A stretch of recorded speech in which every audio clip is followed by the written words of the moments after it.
Everybody hear me okay? Yes. Okay, great. It's a pleasure to be here. This is my first town hall of the year, my 109th since I took office 3 years ago, and it's proved extremely valuable to be hearing from folks all over the state about the many challenges that we have, challenges in our economy, challenges in our education system, and so forth. So I know we'll hear a lot of important points today from all of you.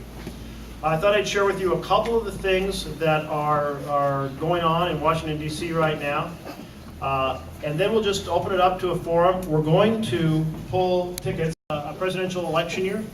That always changes the conversation more than it should, because we already have a challenge with legislators working together to solve the nation's problems.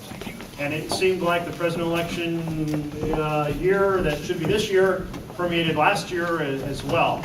And I think it's important for us to keep coming back together and saying that election is about who represents us down the road, but right now we have real problems, and let's keep working together on them. There were two bills that came out of committee on a bipartisan basis recently, and that was a little bit unusual. So I felt that was, it happened within about 2 weeks of each other.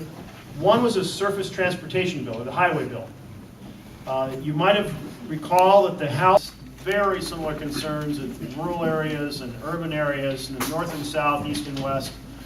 Essentially, No Child Left Behind had a structure that had a series of problems I can delve into if someone wants to speak to it.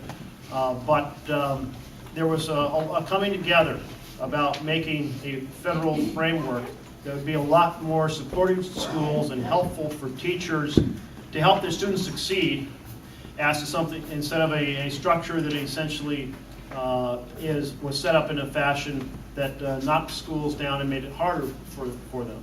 If you could elaborate on the Keystone Pipeline project, of the pros and cons of it. Good question.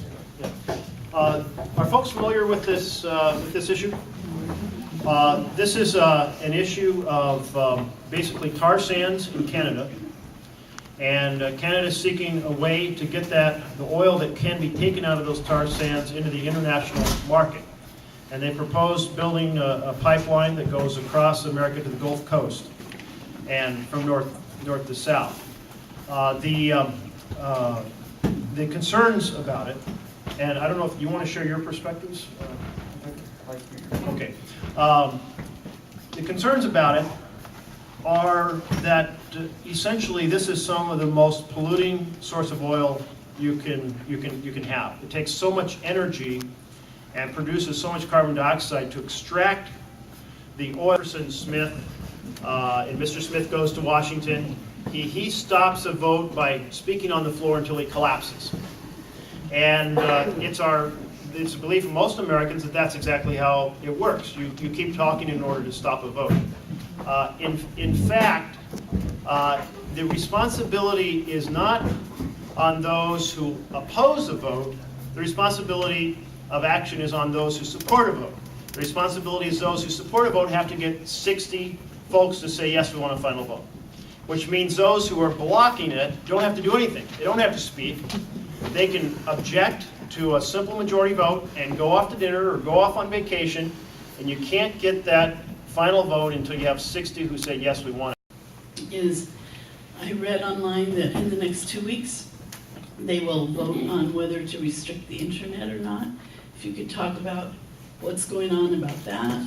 It's not making headlines. I think they're trying again to get it through into the radar. Sure. What was you? My name, Nancy. Nancy. So the first thing Nancy was referring to was the Defense Authorization Bill had clauses in it that directly undermine the Fifth and Sixth Amendment of the Constitution, specifically due process. Our founding fathers were very concerned about an overly aggressive executive stripping citizens of their rights.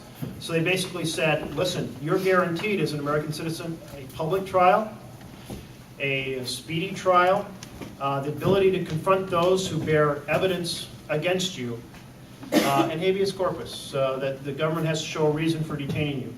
Those are stripped away if the government, under what was in the National Defense Authorization Bill, it says essentially, if the government believes, and it refers to a covered person.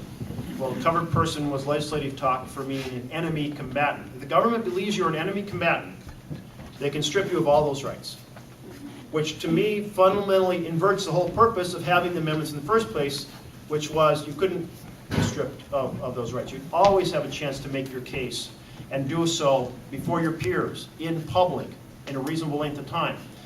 And so this is a big deal. This is a direct assault on